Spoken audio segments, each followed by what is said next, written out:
Harka fuunee akkam jirtu wiirtuu miidiyaarraa oduuwwan guyyaa kanaa qabannee isiniif dhiyaanneerraa oduu waliin Ansittiin Ajjiiti. Walii galteen ulaa galaanaa Itoophiyaa fi Somaaliilaand waliin mallatteessan hariiroo cimaa uumuun fayyadamummaa waloo mirkaneessuuf kan gargaaru ta'uu Itoophiyaatti ambaasaaddarri duraanii Ameerikaa Tiiboor Naasiin himan. Ambaasaaddarri duraanii Ameerikaa Tiiboor Naasii Somaaliilaanditti Kiroonikal waliin akka dubbatanitti walii galtichi fayyadamummaa biyyoota ollaa mirkaneessuun alatti miidhaa akka hin qabnes dubbataniiru. Ameerikaa, Chaayinaa, Ruusiyaa, Faransaay fi Ingilaand dabalatee biyyoonni hedduun fedhii fi fayyadamummaa waloo giddugaleessa godhachuun biyyoota adda addaa waliin walii mallatteessuu kaasaniiru. Waliigalteen ulaa galaanaa Itoophiyaan Somaaliilaand waliin mallatteessite hariiroo cimaa uumuun fayyadamummaa waloo mirkaneessuuf haala mijataa kan uumuudhaas jedhaniiru. Misoomawwan bu'uuraa waliin babal'isuuf, walitti dhufeenya diinagdee cimsuuf, nagaa fi tasgabbii mirkaneessuuf akkasumas badhaadhina waloo mirkaneessuuf boqonnaa haaraadhaas jedhaniiru.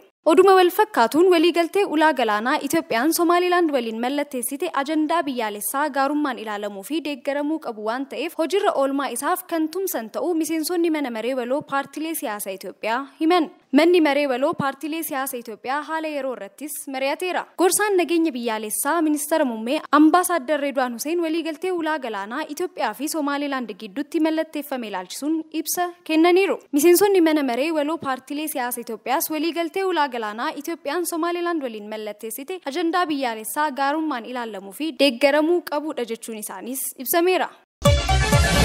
Humni galaanaa hojimaataa fi gurmaa'insa humna isaa cimsataa jiraachuun ibsame. Mana maree bakka bu'oota uummataatti koreen dhaabbii hariiroo alaa fi dhimmoota nageenya muummee humna galaanaatti argamuun daawwannaa hojii taasisuun raawwii hojii irratti mari'ateera. Walitti qabaan itti aanaa korichaa Dr. Fatii Mahadii humni galaanaa jijjiirama irra deebiin erga gurmaa'ee as cimaa dhufuu fi gahumsa olaanaa fi beekumsa saayinsawaan hoogganaa jiraachuu eeraniiru. Kunis waliigaltee ulaa galaanaa mootummaan mallatteesse fuulduratti tarkaanfachiisuuf bu'aa ni qabaatas jedhaniiru. Itti aanaa humna galaanaa Reer Admiilar Naasir Abbaadiigaa humna galaanaa gurmeessuuf gama leenjiin humna namaa fi muuxannoo wal jijjiiruun hojiileen garaagaraa hojjetamaa jiraachuus eeraniiru. Koomishiniin ittisa balaa Itoophiyaa biyyattii keessatti namoonni miliyoona 4 siqan gargaarsa nyaataa hatattamaa barbaadu jedhe. Koomishinichi ibsa qindeessaa dhimma namoota biyyoota gamtoomanii UN waliin baaseen bakkawwan hongee mudateen haalaan miidhaman naannolee Affaar, Amaaraa, Tigraay fi Oromiyaa akkasumas Kibbaa fi Kibba Lixa dabalataas jedheera. Hanqinni wabii nyaataa rakkoo nyaata madaalawaa hamaa, hanqina bishaanii fi weerara dhibee kanneen akka busaa, gifiraa fi kooleraa akkasumas miidhaa horiirra gahee naannolee hongeen miidhaman kanneen keessatti haala jiru hammeesseeras jedhe koomishinichi. Waraana waggaa lamaatiin akka malee kan miidhamte naannoo Tigraay keessatti uummanni miliyoonaan lakkaa'amu gogiinsaa fi beelaaf saaxilameera. Sababa lola mootummaa giddugaleessaa fi humnoota samaddii hiriiranii fi humnoota Tigraay gidduutti waggoota lamaaf gaggeeffameen lubbuun namoota 100,000 lakkaa'amanii darbeera. Waraanni kun gaaga'ama jireenya guddaa fideera. Hojii qonnaa gufachiiseera. Namoota 100,000 lakkaa'aman qe'ee isaaniirraa akka buqqaaniif sababa ta'eera. Gogiinsi iddoowwan tokko tokkotti uumame weerara hawaannisaa dabalatee haala kana daran hammeesseera.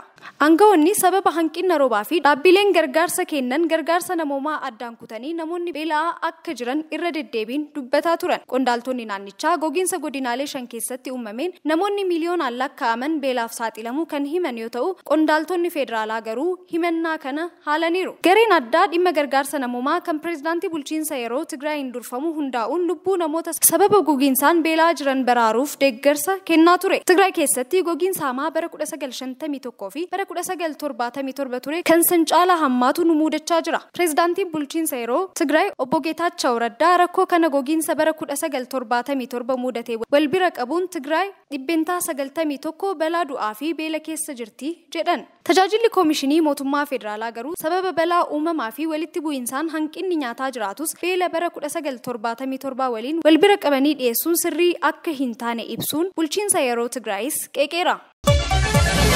Bu'aa misooma albuudaa irraa argamu dabaluuf hojjetamaa jiraachuun ibsame. Bu'aa misooma albuudaa irraa argame adda baasuuf raawwiin hojii dhiheessii albuudaa ji'oota 6 darban kan godinaalee Booranaa fi Gujii bakka pireezidaantiin itti aanaa mootummaa naannoo Oromiyaa obbo Awwaluu Abdii argamanitti magaalaa Shaashamanneetti qoratameera. Boordii misooma albuudaa Oromiyaa dabalatee bakka qooda fudhattoonni sadarkaa federaalaa naannoo Oromiyaa fi godinaalee Gujii fi Booranaa argamanitti gabaasni hojii hanga ammaa dhiyaachuun qorannaan hojii gadi fageenyaan taasifameera. Itti aanaan pireezidaantii pirezidaantii mootummaa naannoo Oromiyaa obbo Awwaluu Abdii bu'aa misooma albuudaarraa argamu fooyyessuuf ji'a jahaan dura karoora qopheessuun mariin qooda fudhattoota kanneen waliin gaggeeffame hojiitti kan galame ta'uu himaniiru. Oomishaa fi dhiyeessii albuudaa seeraan alaa hambisuuf